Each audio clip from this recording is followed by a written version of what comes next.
Today, I am going to explain the Vedananupassana.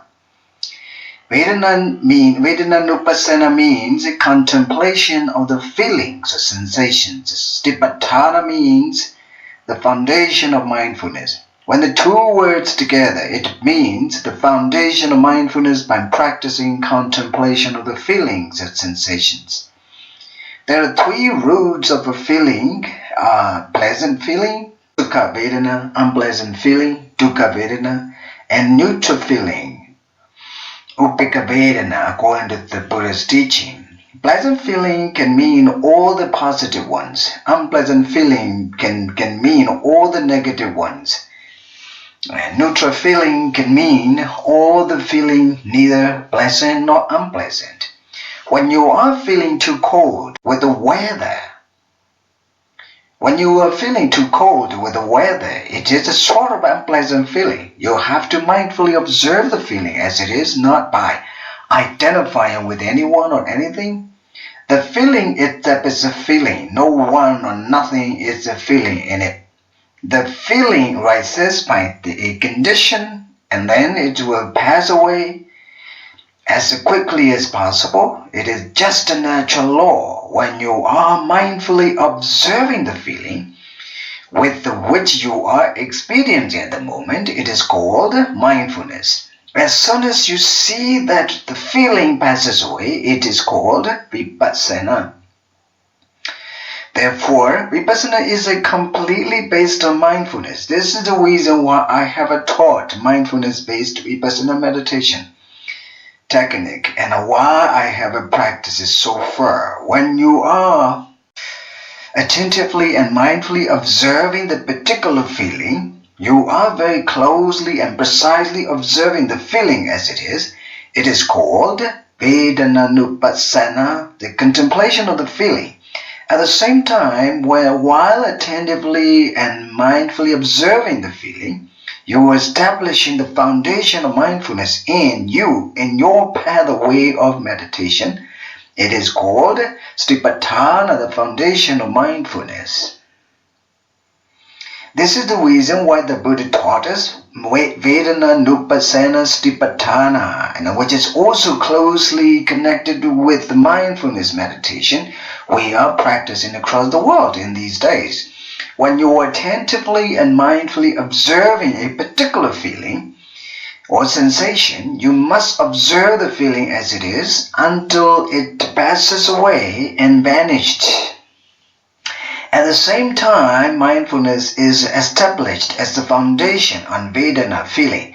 Therefore, it is called the foundation of mindfulness. Whenever you feel pleasant, unpleasant, or neutral, while attentively and mindfully observing in-breath and out-breath, in sitting meditation or touching point of the foot, in a walking meditation, you have to attentively and mindfully observe a particular feeling as it is. It is called mindfulness. As soon as you see that the feeling observed passes away, it is called vipassana.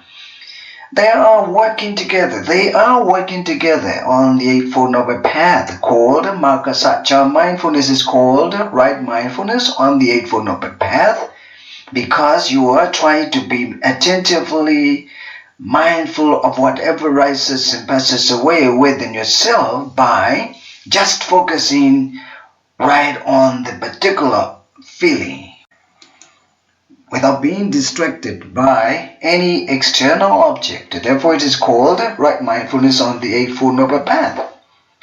How the Eightfold Noble Path rises along with the practice. When you are practicing right mindfulness, right effort and right concentrations are included. These three, right effort, right mindfulness, and right concentrations, are the constituents of a concentration, samadhi, in the Eightfold Noble Path. When you practice vipassana, right understanding and right thought included in vipassana practice because they are the constituents of wisdom, panya, in the Eightfold Noble Path. Whenever you are practicing this mindfulness-based vipassana meditation, These 5 factors of the Eightfold Noble Path are working together on the path of meditation you are practicing. They are called working factors of the Eightfold Noble Path. However, when you are attentively mindful of whatever rises and passes away, you will not tell lies. You will speak everything true. It is called right speech. When you are really attentively and mindfully observing the touching point, or in-breath and out-breath, or any feeling, you are acting rightly. It is called right action.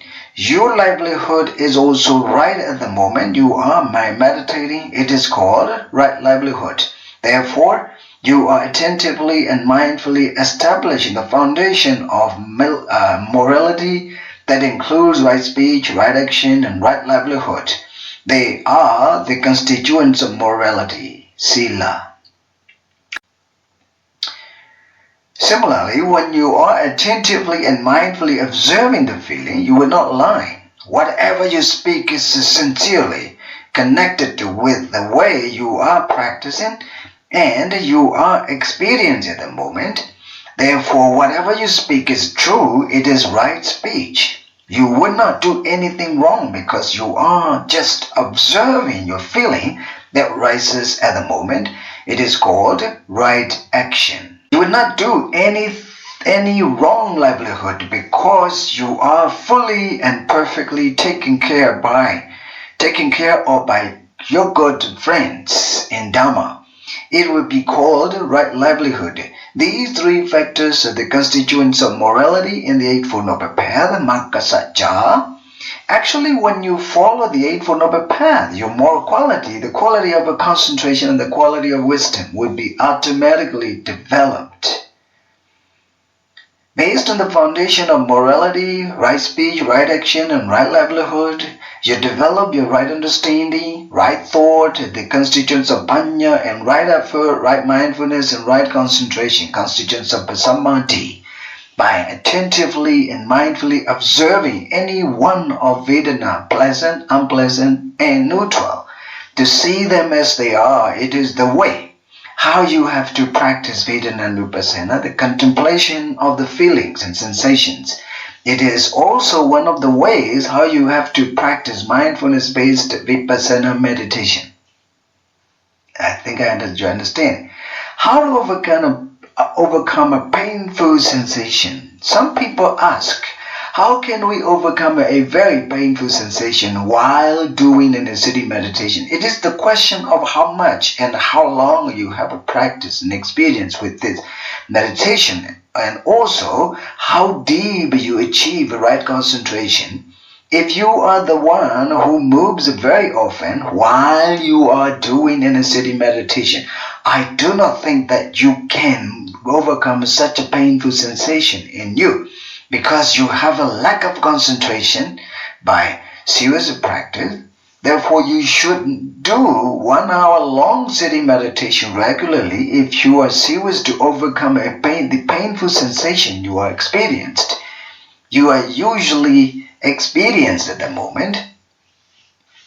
Some people are now really serious to do this meditation, but they are more intellectual, religious, and traditional too when they are just Buddhists in the name in the Buddhist countries.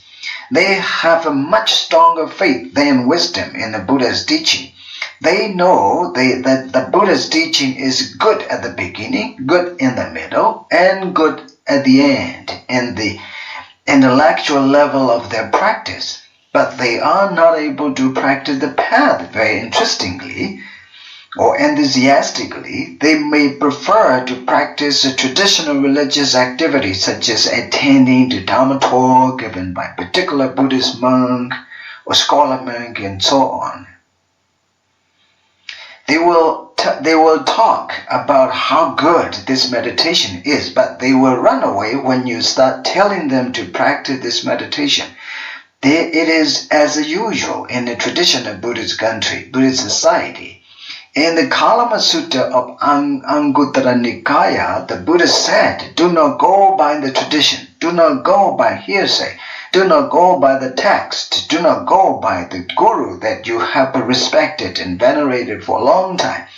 If it is good, beneficial, and blameless by the wise, and if it makes you happy when practiced, then take it and follow it. If it is bad, unbeneficial, and blameworthy by the wise, and if it makes you feel unhappy and when practiced, then leave it and do not follow it. When you see this unique advice given by the Buddha, you will see how wonderful the Buddha's teaching is. It is clear that you have to go by practice to find the truth according to the Buddha's teaching. Theory alone can do nothing. Theory alone can do nothing. This is the reason why the Buddha said, Pariyati, learning theory of this teaching quite seriously, and Paripatti, putting into practice respectfully. Both can make you achieve a penetrative understanding of wisdom, Pati Veda. The Buddha did not leave us just in the faith, but he woke up from the ignorance to delusion, so that we can live wisely, happily, peacefully, and harmoniously in this very life. I am always feeling inspired by the Buddha's advice whenever I read any discourse and learn something from original text. Therefore, here to the question how to overcome a pain, my answer is that you need to do at least 1 hour steady meditation by attentively and mindfully observing a particular feeling. If it is not going well, you should come back to the breath and out breath. If it is not good enough, then you should do walking meditation for 1 hour in the determination. If you have to be closely guided by an experienced teacher of the meditation, it would be the best. I'm sure that you need more sitting and walking meditation to do in a balance. Definitely, it will make you better in a practice. This is how to do Vedana-nupassana Stipatthana. One of the best ways to overcome painful feeling. Sometimes you just have to be patient with any sort of painful feeling that comes up from any part of your body. In my experience with a painful feeling, it was usually overcome by patiently, attentively, and mindfully observing the rhythm of in-breath and out-breath. When the painful feeling is too strong to observe, I let go of it and pay attention to the rhythm of in-breath and out-breath instead of observing a painful feeling directly. Then the painful feeling is naturally disappeared, because I know whether whatever rises has a nature to pass away too in my vipassana wisdom. In real deep meditation practice, you just have to be patient with any painful feeling. Such a painful feeling will be challenging us when we are at the last moment approaching to death in bed. When we are meditating by observing all the feelings are light or heavy, small or big, serious or not serious, it is training us to see the feeling as it is without getting involved in it. Therefore, I believe that we should seriously learn from the deep painful feeling experiencing at the moment in meditation practice. This painful feeling is a part of our real life, and we cannot avoid it, and we cannot run away from it. So we must try to accept it wisely instead of stupidly rejecting it and running away from it, and to patiently observe it through vipassana wisdom that guides us to see that any sort of feeling rises and passes away. This is the way we must do, because life embraces such painful and unpleasant feelings in it. Believe me, the longer you practice this mindfulness-based vipassana meditation, the better and the more wisely you can overcome it. I usually do sitting meditation at least for 3-4 hours, but sometimes more. Painful feeling for me is very rare to come along with my sitting meditation practice because all of my long-term well-trained meditation practice is to keep it away from me. Very sometimes it rises very strongly and unbearably, but I have already known that painful feeling, either strong or weak, will too be passed away soon. Such a way of a wise attention usually makes me feel better to keep a particular painful sensation weaker and easily see it disappear soon. It is the way my meditation practice guides me. It is the way how meditation practice helps me overcome it easily and wisely. It is the same way for you to do so. Here's a one story found in the commentary to this Vedana Nupassana practice. Meditation practice. One unknown monk was seriously practicing mindfulness-based vipassana meditation in a certain jungle.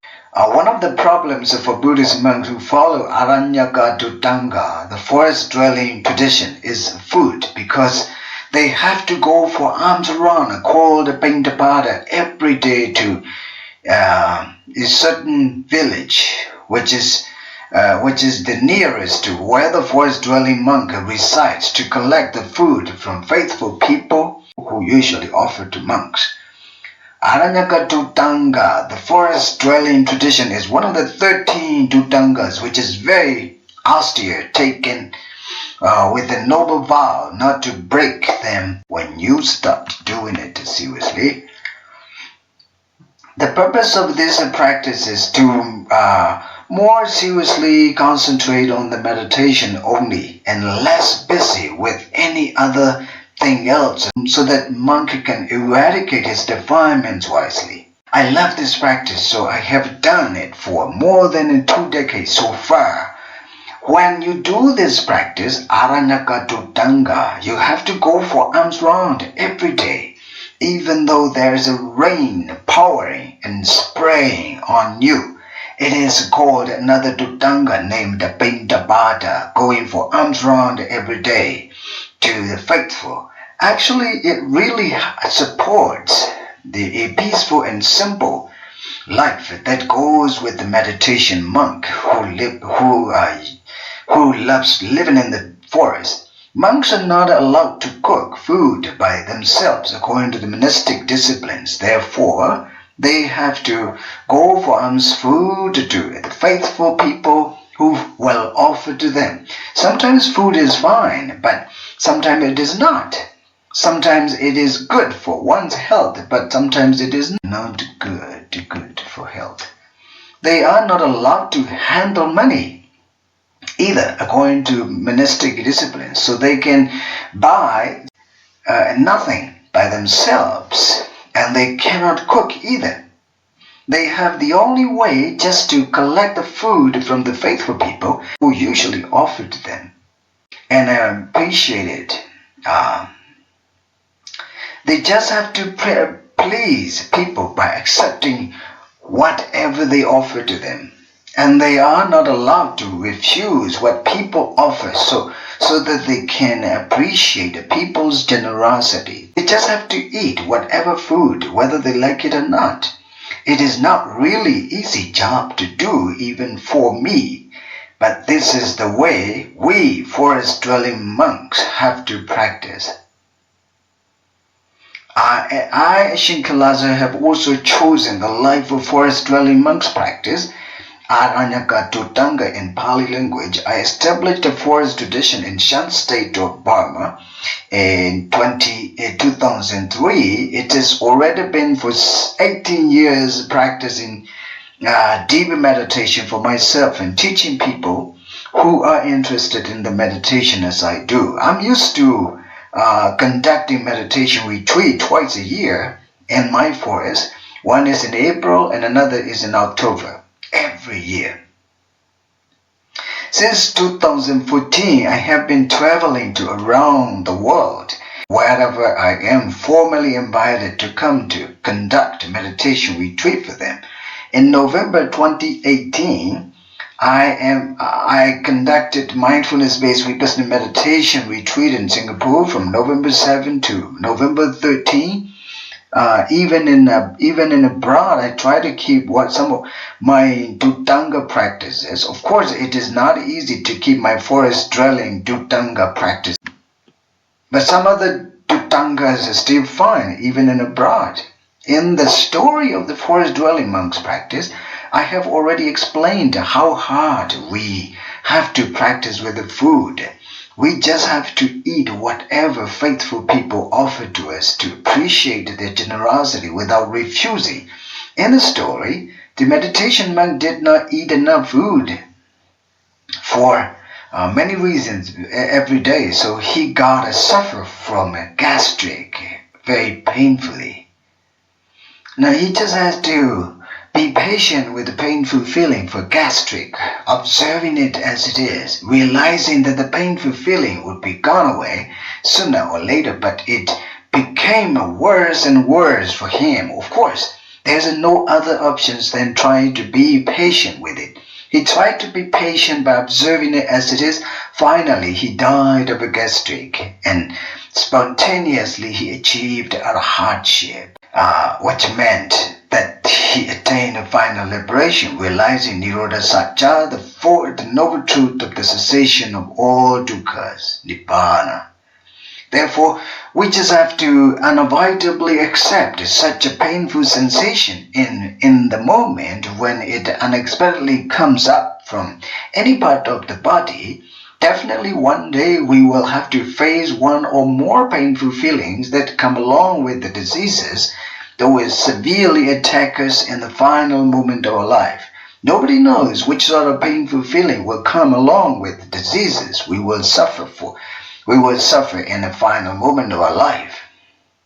Therefore, this meditation practice will help us deal with the painful feelings and wisely overcome them at peace and at ease.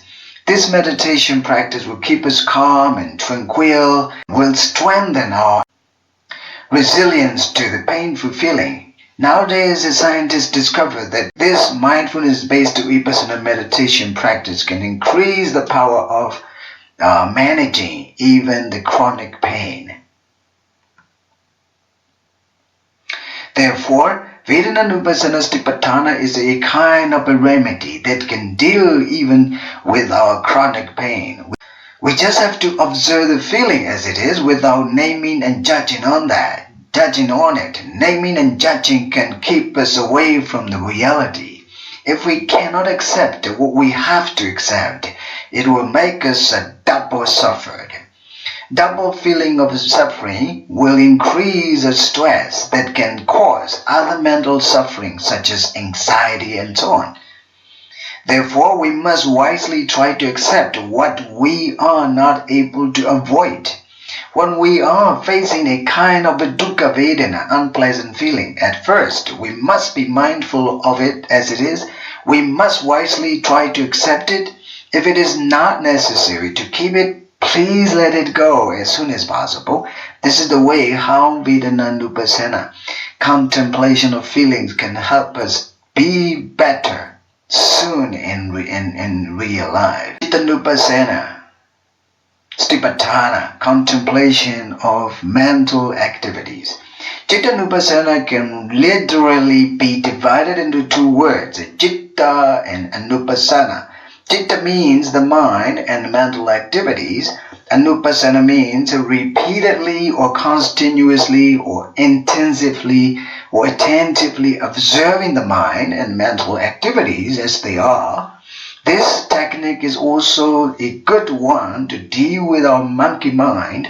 Our mind is sometimes worse than a real monkey because monkey can play slower than our mind. However, the Buddha said, Makadova aranyami vanipanto migovia, meaning human mind is like a monkey and deer wandering around the forest. Actually, monkey or deer loves wandering around the forest because forest is a place where they feel free and wander very freely. Human mind also enjoys wandering around in the sensual objects, mentally grasping one after another. Such a wandering mind would never make us happy and would never be fulfilled as it once. Moment after moment, we all human beings are getting tired by trying to fulfill the desire of wandering mind for sensual objects. Some of us have become older by trying to fulfill what our wandering mind wants every day. But it is almost impossible to fulfill what it wants because its craving is almost impossible to come into an end. We get to suffer for some diseases such as stress created by a wandering mind. Sometimes meditation and treatment, the treatment do not work very well, curing the disease we have been suffering for years. Stress and stress-related diseases usually take time to be cured by medications. Therefore, in these days, many doctors learn mindfulness meditation and put into practice for themselves first so that they can help their patients in a treatment. At first, you must do sitting meditation by being mindful of in-breath and out-breath as instructed above, and while mindfully paying attention to the rhythm of in-breath and out-breath, your mind will still wander. Very often after every 15 minutes of your mindful attention to rhythm of your in-breath and out-breath. It is just usual, don't worry, and natural. But you have to keep mindfully paying attention to each of your in-breath and out-breath from the beginning to the end. Then you can gradually stay focused on the breathing in and out. Your mind will less wander than beginning. Even if it wanders, you will notice it easily. Then you will bring it back to the primary object of meditation, in-breath and out-breath, when you are in sitting meditation, or to touching point when you are in walking meditation. Wandering mind is also disturbing our meditation to keep us away from getting good concentration and to make us agitating. Within 1 hour sitting meditation, I believe that almost every 15 minutes your monkey mind will wander by generating a lot of thoughts on what you are going to do in the future and what you did in the past. It is just usual, but it is unnecessary either, because future is not yet and past is over. Our mind is always missing the present moment. This is the reason why we are suffering and why we are unhappy. Therefore, we are learning how to live practically in the present moment by doing mindfulness meditation in the retreat. Whenever your mind wanders while meditating, you will notice it and you will be mindful of it properly and wisely. Then you can manage your wandering mind as soon as possible by practicing mindfulness meditation. As soon as you notice that your mind wanders, it will be stopped by this mindful attention and will come back to the breathing or primary object of meditation. Then it has no chance to go away from you. It will be with you as long as you are practicing it.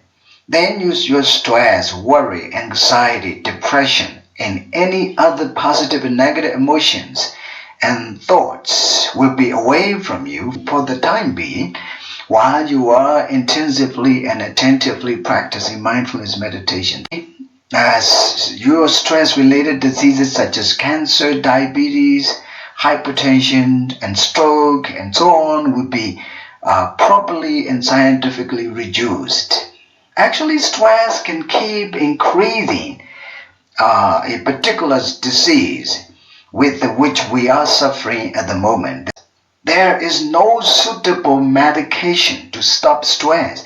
The only good way you should do to stop stress is to mindfully breathe in and mindfully breathing out, which is called mindfulness meditation. It is also nowadays supported very positively by scientists.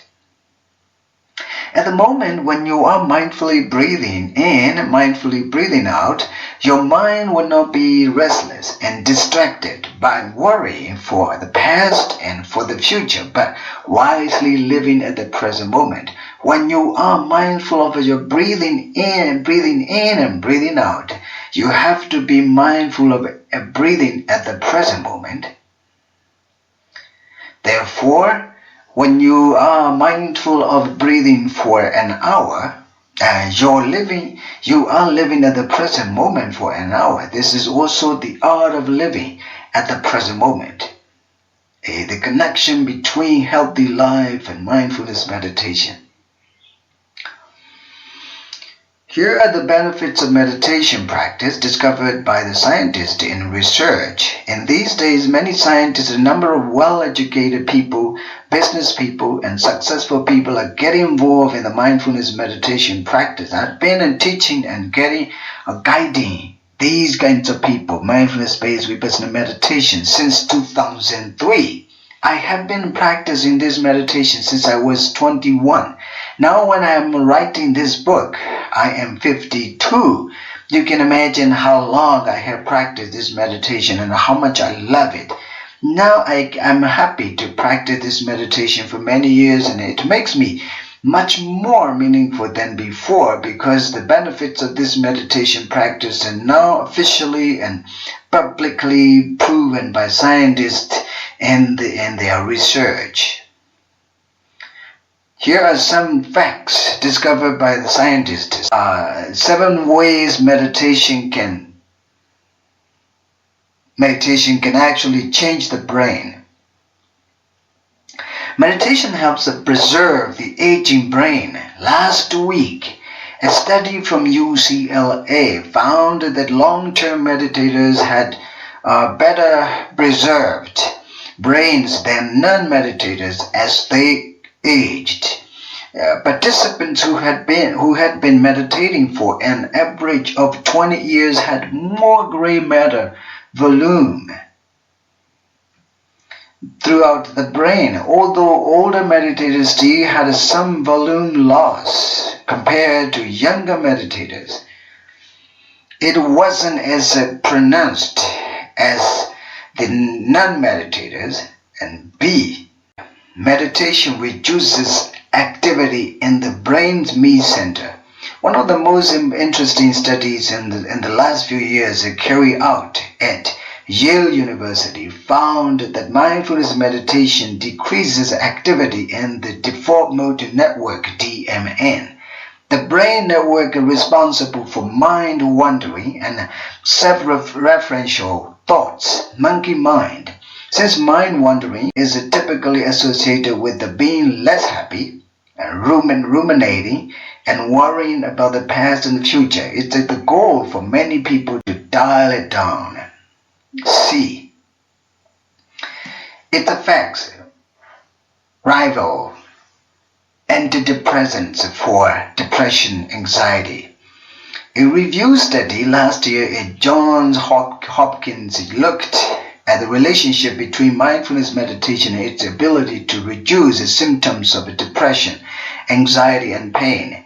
Researcher Matt Goel and his team found that the effect size of meditation was moderate at 0.3. If this sounds low, you should keep in mind that the effect size for antidepressants is also to 0.3, which make the effect of meditation sound pretty good. Meditation is, after all, an active form of a brain training. Now, D, meditation may lead to volume changes in the key areas of the brain. In 2011, Sarah Lisa and her team at Harvard University found that the mindfulness meditation can actually change the structure of the brain. There are also decreases in the brain cell volumes in amygdala, which is responsible for fear, anxiety, and stress. And these changes matched the participants' self-reports of their stress levels including that meditation not only changes the brain, but it changes our subjective perception and feelings as well. E. Just a few days of a training improves concentration and attention. Interestingly, but not surprisingly, one of the central benefits of meditation is that it improves attention and concentration. One recent study found that just a couple of weeks of meditation training helped people's focus and memory. F. Meditation reduces anxiety and social anxiety. A lot of people start meditating for its benefit in stress reduction, and there's a lot of good evidence to support the rationale. And G, meditation can help with addiction. The growing number of studies have shown that given its effects on self-control regions of the brain, meditation can be very effective in helping people recover from various types of addiction. One study, for example, pitted mindfulness training against the American Lung Association Freedom from Smoking FFS program and found that people who learned mindfulness were many times more likely to have quit smoking by the end of the training, and at 7 weeks follow-up than those in the conventional treatment. This may be because meditation helps people decouple the state of a craving from the act of smoking. Actually, everybody wants to live healthily when they are alive. However, people are distracted by so many stupid things around them. Sometimes they are unnecessarily stressful. They do not know what to do when they are stressful. Then some people try to make themselves better and relieved by smoking, by drinking, by going to the bar and club and so on, and taking some pills. Some people are eating too much when they get stressful. These ways are not right way to make themselves better, but can make them worse and unhealthy. When we are stressful, we should try to settle ourselves down by paying close attention what happened, paying close attention to what happened and why. The best way to stop stress and relieve from it is mindfully doing everything by attentively observing whatever you are doing. It will keep your monkey mind concentrated and calm and rest. When we clearly see why it happened, we should try to absorb the cause that creates such stress in us. This mindfulness meditation is one of the best ways to deal with stress and to manage it. It is scientifically proven. Many people who try to join the mindfulness retreat or course have such an intention to deal with stress and to get themselves spiritually strong and healthy. Some people want to get relieved from their psychological suffering caused by social and economic affairs. Some people want to get recovered from their illness as soon as possible when they do this mindfulness meditation. In these days, some people who suffer from cancer try to join this mindfulness meditation to cope with their suffering calmly.